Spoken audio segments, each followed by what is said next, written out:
All right. Well, today you got Nicole Sandler of RadioOrNot.com in for Randi. After the top of the hour break, we're going to speak with Melinda St. Louis of Public Citizens Global Trade Watch to find out what the latest is on that Trans-Pacific partnership. Mark Taylor-Canfield has a piece up at Daily Kos about a conference that went on this weekend, the National Minimum Wage Campaign, and it's a campaign for $15 an hour minimum wage. Forget the fact that, you know, the Senate Republicans today filibustered the cloture vote on to open debate on raising the minimum wage to $10.10 an hour. There is a movement gaining steam nationwide for a $15 an hour minimum wage. Hey, Mark. Hey, Nicole. I have to say, Randi could not have picked a better guest host. Oh, thank you. I really appreciate what you're doing over there. Thanks. At Radio or Not. No, I and appreciate as far that. as for an announcement, that's sad because here in Seattle we've had to form a group called Progressive Radio Northwest to try to bring back some of these independent voices on the air. And wait for it, I have an announcement. Looks like I'm going to have my own radio program next month on a new independent network. So some of us are going to try to pick up the slack where Randi's leaving off. That's great. Well, let me know about that, and we can talk about it over at Radio or Not as well. But we've only got about a couple of minutes here, so I want to find out what went on last weekend in Seattle. The first ever national $15 an hour minimum wage conference, and folks can go to 15now.org to get more information. But we had David K. Johnston, a Pulitzer Prize-winning journalist. In fact, he'll be here on Friday. He'll be on the show Friday here. Awesome. Yeah. Check his stuff out. Divided, his newest book, The Perils of Economic Inequality. That's what we'll be talking about. We also had Glen Ford from Black Agenda Report and our own local blogger at Horse's Ass, David Goldstein, to talk about this citywide initiative that's been already submitted for November. The City Council has not moved on Shama Swan, our new council member's initiative to bring a $15 an hour minimum wage to Seattle. So the people have gotten together, filed their own charter amendment, and they will be on the ballot in November if they can get the 50,000 signatures they need. In the community of SeaTac, Washington, just south of Seattle, they actually did vote on a Proposition 1 citywide initiative to bring about a $15 an hour minimum wage in SeaTac, Washington. Right. But unfortunately, the Superior Court judge overruled it, right? International Airport is not covered. Right. And in fact, there's the Fast Food Forward campaign in New York, Fight for 15 in Chicago. This may have to happen locally and spread across the country like that. 15now.org. Mark Taylor-Canfield, thanks so much for that. Nicole for Randi. We'll be back. You're listening to Randi. Randi Rhodes podcasting online and on demand.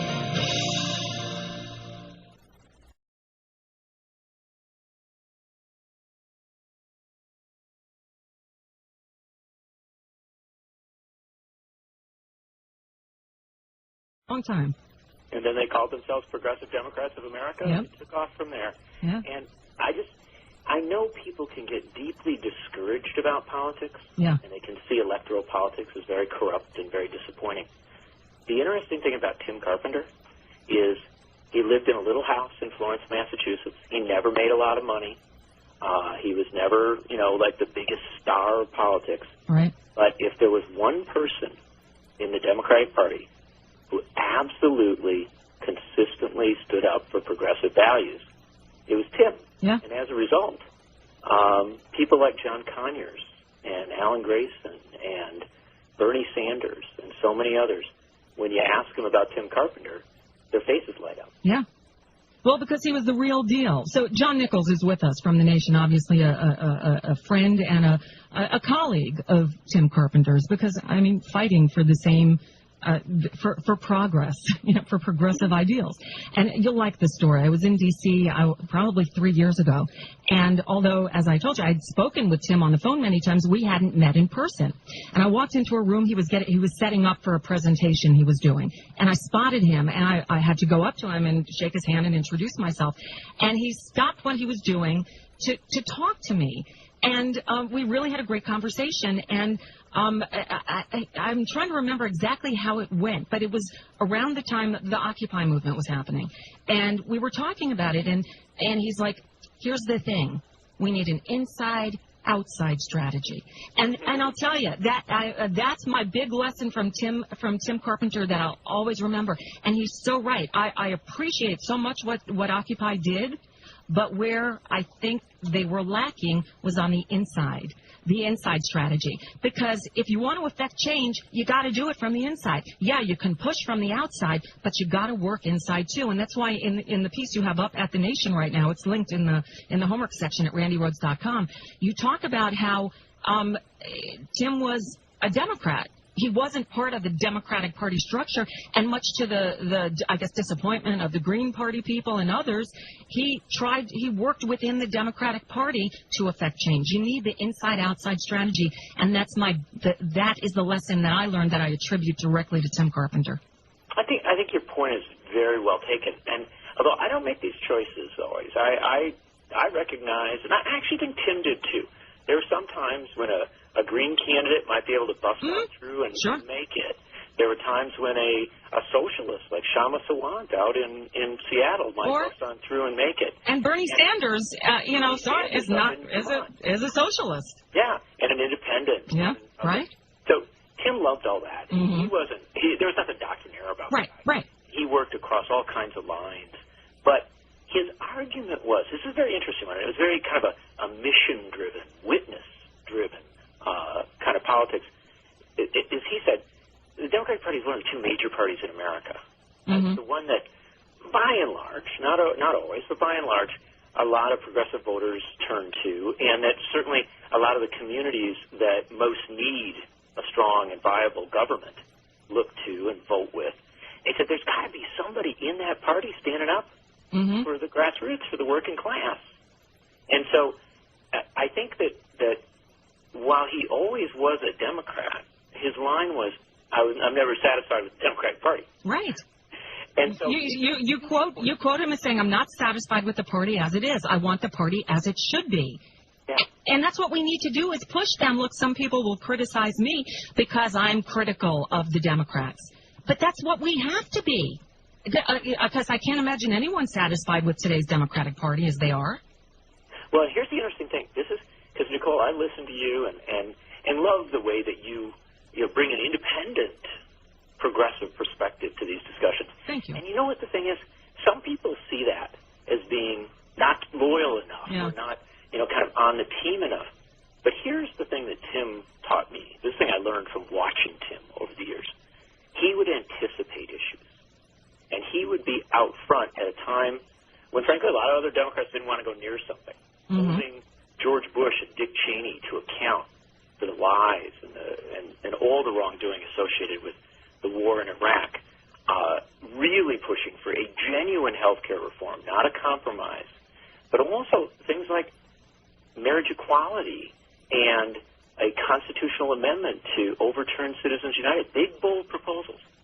When Tim Carpenter got on board with them, most other Democrats weren't quite willing to go there. But the reality is that as time moves forward, you realize, well, here was somebody who went out and kind of did the groundwork. They laid the outlines out so that as the party itself.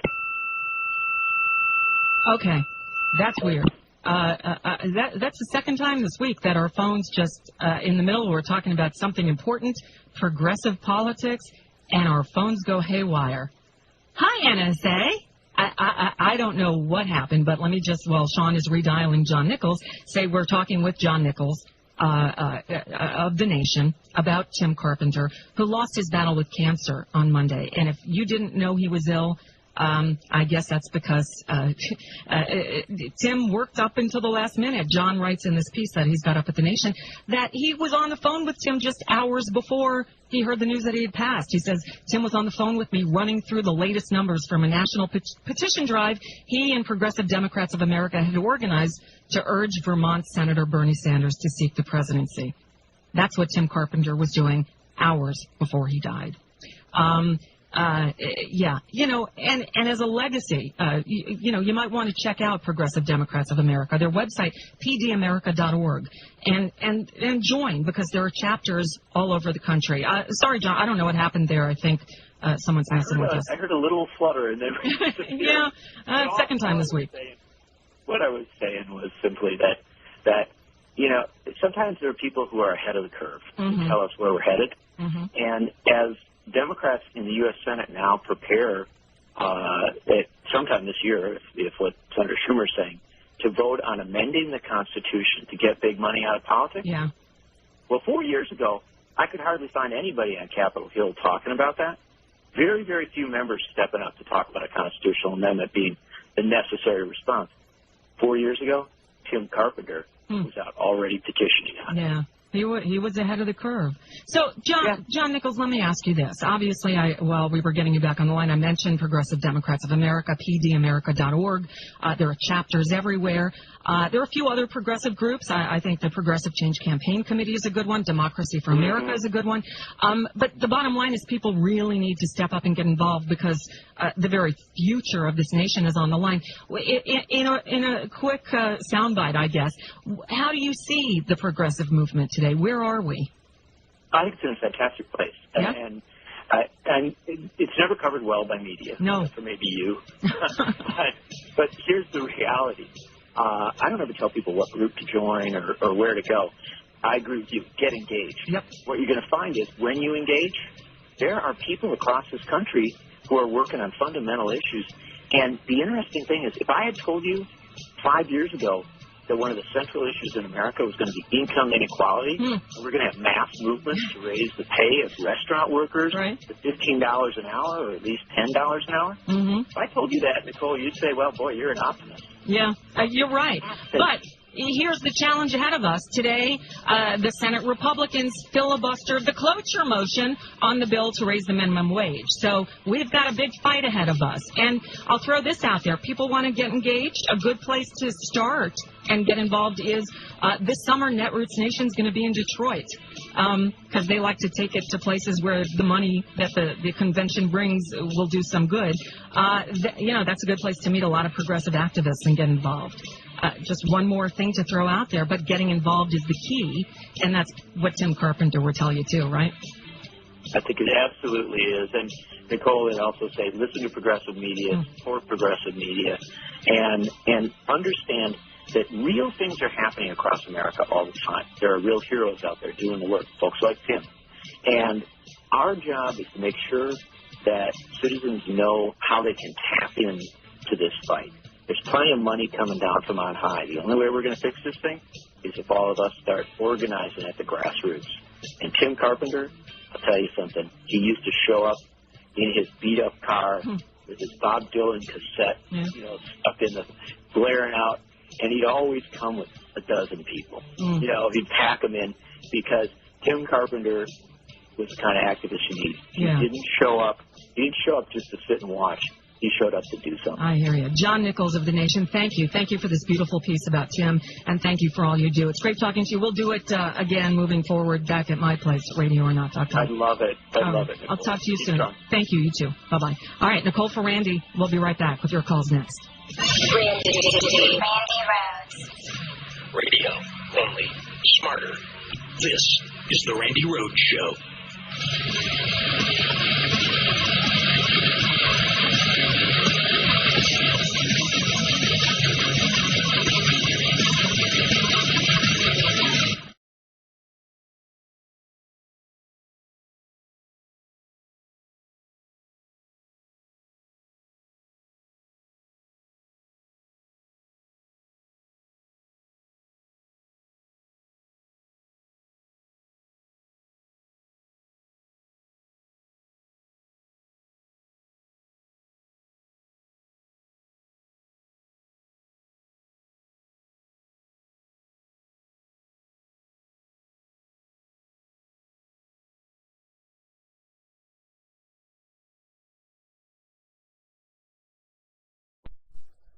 Sometimes it's very difficult to get a birth certificate. So you start to get in this Kafka-esque situation where if you don't have one document, you need another document that you can't get because you don't have the previous document. And so you're seeing people, particularly the lead plaintiff in this case is an 84-year-old woman who's voted in pretty much every election since 1948. I mean, she had a very difficult time obtaining her birth certificate to get her ID. And this is a situation where why are we putting people through all these different hoops, hurdles, when there's no reason, there's no fraud to justify the law? And that's what the judge said. The judge says you have to weigh the benefits versus the burdens. And he basically said the burdens of people who don't have this ID and the difficulty in getting them totally outweigh the benefits of whatever requiring this ID would have, because he said that it's absolutely clear that more legitimate votes will be prevented than fraudulent votes, because there was no evidence of voter impersonation fraud in Wisconsin to justify the law. Right, that's it. It's, people have said it's a solution in search of a problem. The problem doesn't exist, and these voter ID laws that are being put in place are costing taxpayers millions of dollars, right? But I think I think the intended consequence by those who are putting these laws in place is to keep certain people from voting. And those certain people... it's obvious who doesn't have the ID. Of course. We've looked at this very clearly. We have very good data now. It's disproportionately blacks and Hispanics who don't have this kind of ID. The laws have been passed in places like North Carolina and Texas to prevent college students from using their ID. We know that their lower-income individuals are disproportionately likely to not have a driver's license and not have public transportation to get to a DMV office, particularly if these DMV offices, like in Wisconsin, are only open from 9 to 5, only certain days a week. And so I don't think it's just like Republicans got up one day and said, you know what would be a good idea? Everyone should have ID. They looked at the data. They knew what they were doing. That's why these laws have been introduced in state after state in virtually identical forms. That's why Republicans in Wisconsin are saying they're going to have a special session on voter ID before the 2014 election when there's a hotly contested governor's race. So, I mean, the reason they're rushing to pass these laws all over the country is because it's all about politics, because as you mentioned earlier, there's no evidence of voter fraud to justify the need for them. Right. So Ari, and this is a positive sign, and at a time when we could use some good news. You wrote that the judge found that Wisconsin's ID law overwhelmingly impacted lower-income voters, and that blacks and Latinos in Wisconsin are disproportionately likely to live in poverty. The judge said, yes, this voter ID law had a clear discriminatory impact. So good. Finally, a ruling that is on the right side of history, of the law. But back to, last year's Supreme Court ruling that threw it back to Congress, really, right? It said, you find a solution for these problems for Section 4 of the Voting Rights Act that basically makes Section 5 unenforceable. Obviously, Congress can't get anything done. So what's going to happen with that? Well, so Congress has drafted a new formula for Section 4 to update the states that are covered and to make it based on more current voting violations. It's not as expansive as the previous formula for obvious reasons. This is very hard to do. It's hard to figure out which states should be singled out to have to approve their voting changes with the federal government, and it's difficult to figure out what the qualifications are that would, A, be able to pass Congress, and then B, would be able to satisfy the Supreme Court, because if any legislation is passed to update the Voting Rights Act, it's going right back to the Supreme Court. And so the thing they worked out, I think, is a pretty good compromise. I mean, it covers 4 or 5 of the worst offenders in the South, and it incentivizes other states not to discriminate, because otherwise, if they have 5 violations, they can then be bailed in to have to approve their voting changes with the federal government. And it's based on violations in the last 15 years, so presumably that would be a current enough period of time to satisfy Chief Justice Roberts. But everyone is kind of guessing here. And, you can basically believe that John Roberts is the ultimate political strategist. He knew when he struck down Section 4 and said, go back and do this, Congress, that Congress was never going to be able to agree on what to do. So right now, there is legislation. The Republicans have not pledged to do anything to advance it. You basically have Jim Sensenbrenner, the former chair of the House Judiciary Committee, Republican of Wisconsin, being the sole Republican who keeps speaking out about the need for the Voting Rights Act. Eric Cantor claims that he would be supportive of this, but he has not taken a position. in support of it. So this is something that people just have to keep pushing away on. Senator Leahy, chairman of the Senate Judiciary Committee, just said that he's going to hold a hearing on voting rights in June. So that is a good sign. But right now, nothing is really happening legislatively with a fix for the Voting Rights Act. All the real fights are in court right now. Wow. And one last question, Ori. When is your book going to be out? The book's going to be out next year on the 50th anniversary of the voting. Ah, okay. Well, we look forward to that. Ori Berman, thank you for staying on top of this. It is a very, very important issue, and obviously there's action here, and it's nice to know we can always count on you to get the story of what's happening. Hey, Nicole, good to talk to you. You too. Bye-bye. Ori Berman of The Nation. The piece that he wrote about Wisconsin striking down the voter ID law is posted in the homework section at randyrhodes.com. All right, Nicole Sandler for Randi Rhodes. We got a busy next hour, too. The latest on the Trans-Pacific Partnership. What happened during the president's trip to Asia? And the funny with John Fugelsang as well. Stick around. Nicole for Randi. We'll be right back.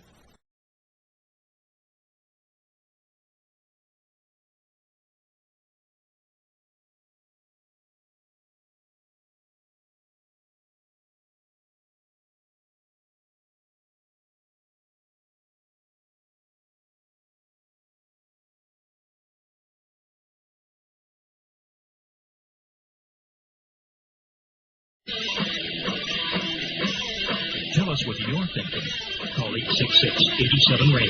That's 1-866-877-2634. All right. It is Nicole Sandler in for Randi Rhodes. Let's go right to the phones and talk to Dan in Northern California, listening on iHeartRadio. Hey, Dan. Hi. So I'm from the Dega Bay. You know where they film the birds? Oh, yes. I love the birds. It's scary. It's beautiful out here right now. Oh, I bet. Well, so, Nicole, I'm watching the Sunday shows, and I get so absolutely frustrated because I hear Laura Ingraham say, 2 million people are going to lose their jobs because of the Affordable Care Act, and they just kind of go, oh, okay. And can we just say, let me just stop you, Laura Ingraham, who ABC News just decided to bring on as a paid contributor? Really? Because they need another right-wing crazy voice? Well, what kills me is that, she's talking about the CBO saying that 2.5 million people will leave employment because they can, because they are no longer attached to their employment for their health insurance. So they will choose to retire because they can. And the fact that nobody says, wait a minute, this is how misleading what you just said is. Mm-hmm. And this is how just bald-faced, dishonest the other side of the argument is. And when they say with such conviction of how the Affordable Care Act is going to be the end of the world and that all these horrible things are going to happen, and half the things that say are just bald-faced lies, and then you get the other side saying, well, we need to make some changes to it. Yeah. And the 2014, this election is going to come down to that. And if they do not take a stand, and they do not get out there, and they do not show them, the By they, you mean we. We, all of us, Democrats, need to turn out and vote because we traditionally don't. Turn out and vote, yes, but our leaders aren't out there. Right. They're not out there really making a stand on it. Well, they also, you're right. They need to give they need to give us a reason to come out and vote for them, which is something most of them do not do. Look, if people want Republicans, they're not going to vote for Republican light. They'll vote for the real thing. Give them a reason to vote Democratic. This is the Randi Rhodes Show on the Premier Radio Networks.